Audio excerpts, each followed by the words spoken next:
Baik, Assalamualaikum warahmatullahi wabarakatuh. Perkenalkan, nama saya Hendy Firmansyah. Saya dari program studi Teknologi Rekayasa Perangkat Lunak kelas 3C. Di sini saya akan menjelaskan tentang pengenalan PHP. Di sini sudah ada PPT yang sudah dikasih Bu Fia, yaitu PHP apa sih? Singkatnya adalah Hypertext Processor. Awalnya PHP merupakan singkatan dari Personal Home Page dan namanya diganti dengan Hypertext Processor. Ini adalah bahasa yang dilakukan untuk agar website kita itu bisa dinamis, bisa berubah-ubah sendiri. Jadi intinya PHP itu adalah bahasa pemrograman yang untuk pelengkap lah agar website kita yang kita buat itu bisa dinamis, tidak statik. Oke, ini adalah konsepnya seperti ini. Inilah konsep web dan ini adalah komponennya.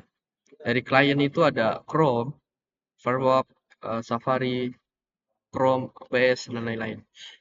Ini ada web service, ada Apache, terus Nix, dan lain-lain. Ini PHP interpreternya, dan ini database-nya. Saya menggunakan MySQL, nanti saya akan demokan sedikit tentang PHP ini. Ini adalah filenya. Oke, lanjut. Dan ini adalah sintaksnya. Di sini ada sintaks buka siku, tanda tanya, dan PHP. Dan ini adalah yang terakhir untuk tutupnya adalah tanda tanya dan kurung siku. Seperti itu. Di sini ada komentar dari PHP. Ini komentar untuk baris baris satu dan ini komentar untuk banyak. Contohnya seperti ini. Kita buka VS Code.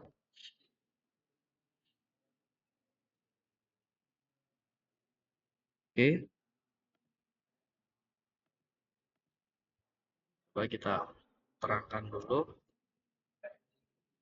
Oke, misalkan kita buat index.php. Seperti ini. Untuk komentar tunggal itu seperti ini. Komentar tunggal. Ini adalah komentar tunggal. Dan untuk gandanya adalah seperti ini. Komentar banyak misal. Seperti ini. Tutup seperti ini. Oke. Itu adalah komentar, tidak akan dieksekusi. Ini struktur dasar script PHP yang sudah saya jelaskan tadi, pembuka tanda tanya PHP dan penutup tutup siku tanda tanya seperti itu. Ini adalah variabel, ada string, integer, float, boolean, array yang sudah dijelaskan tadi oleh Bu Fia dan Bu Nabila. Itu string itu menampung apa namanya, string atau karakter, dan integer itu bilangan bulat, float itu bilangan desimal, boolean itu untuk logika true and false, dan array itu menampung array atau menampung banyak data.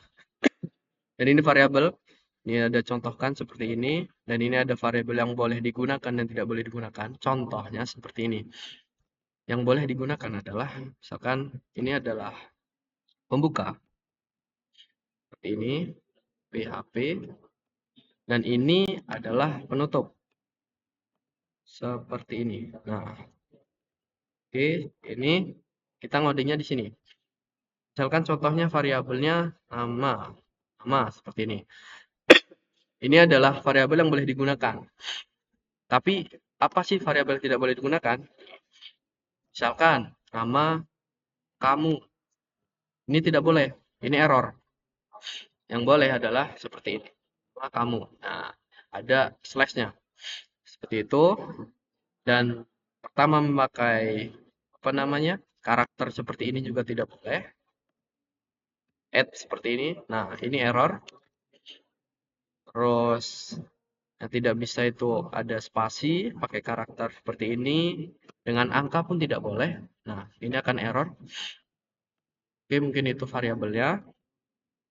Selanjutnya, ini adalah menampilkan data menggunakan echo seperti ini. Saya akan contohkan. Untuk menampilkan data di PHP itu menggunakan echo. Ini misalkan hello world, hello Handy misal. Oke, seperti ini kita buka menggunakan XAMPP untuk menjalankannya. Oke, tunggu sebentar. Nah, di sini kita jalankan Apache. Oke, sudah. Kita buka di browser. Masing browser yang mana?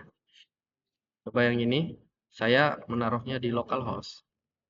Localhost/belajar PHP /index.html. Oke, salah. Berarti sini kita lihat belajar PHP, di sini langsung indeks. Belajar PHP langsung indeks. Oke. Localhost. Coba kita nyalakan servernya dulu.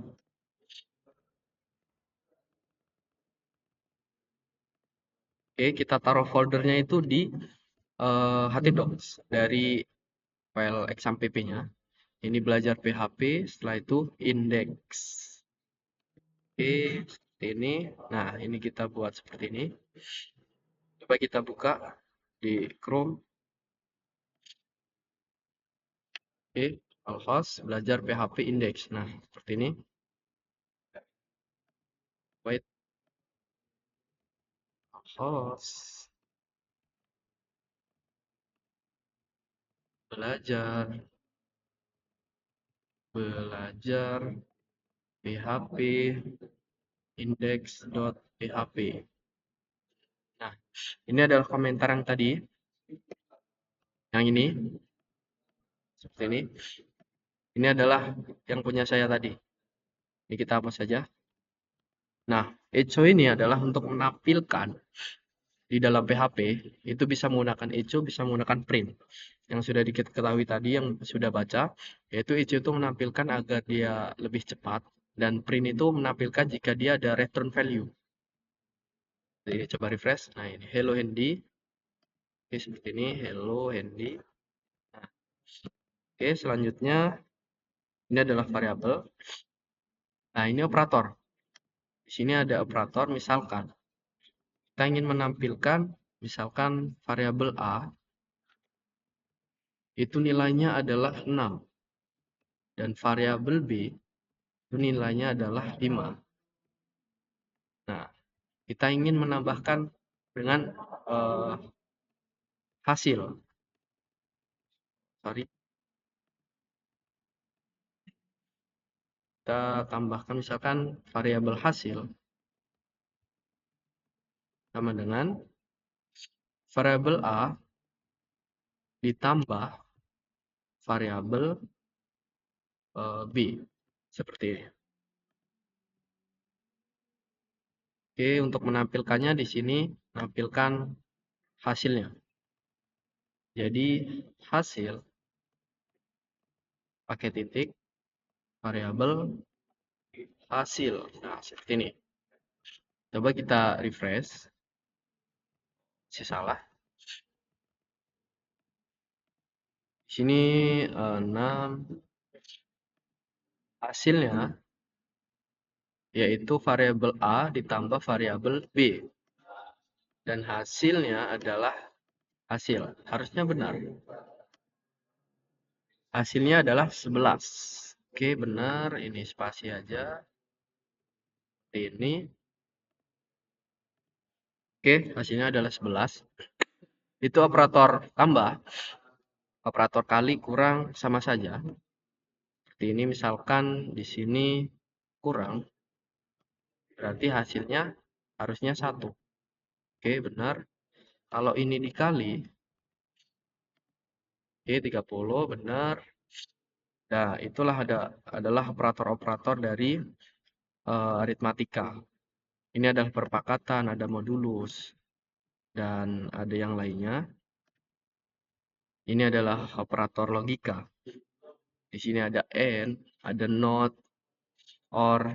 Itu logika itu buat nanti ketika kita ingin melakukan suatu kondisi atau logika itu menggunakan operator ini. Dan ini adalah terakhir.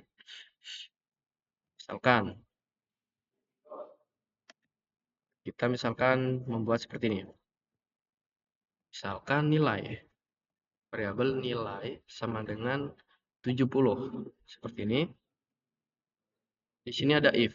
Jika seperti ini, nilai itu lebih dari misalkan berapa? Lebih dari 70, 80. Dan or, nah ini adalah operator tadi seperti yang saya bilang. Nilai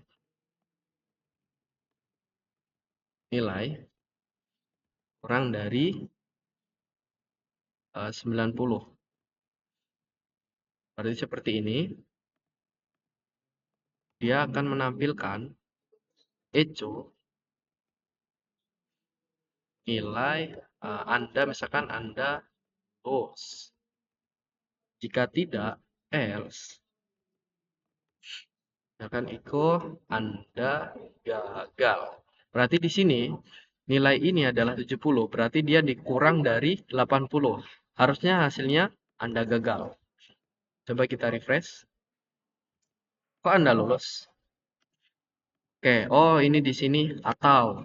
Berarti di sini atau kurang dari berarti ketika atau or itu ketika kondisi ini tidak terpenuhi, dia akan melakukan kondisi sebelumnya atau or atau. Oke, ini kita misalkan menggunakan n.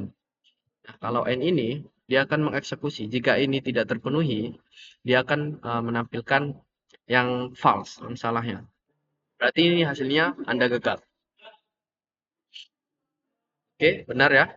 Jadi itulah adalah operator logika atau operator perbandingan dari suatu nanti kita ketika membuat program yang lebih kompleks lagi. Ini adalah pertama pengenalan tentang fundamental atau tentang operator-operator dan pengenalan PHP dasar. Oke, mungkin itu saja yang dapat saya sampaikan. Kurang lebih saya maaf. Saya akhiri. Wassalamualaikum warahmatullahi wabarakatuh.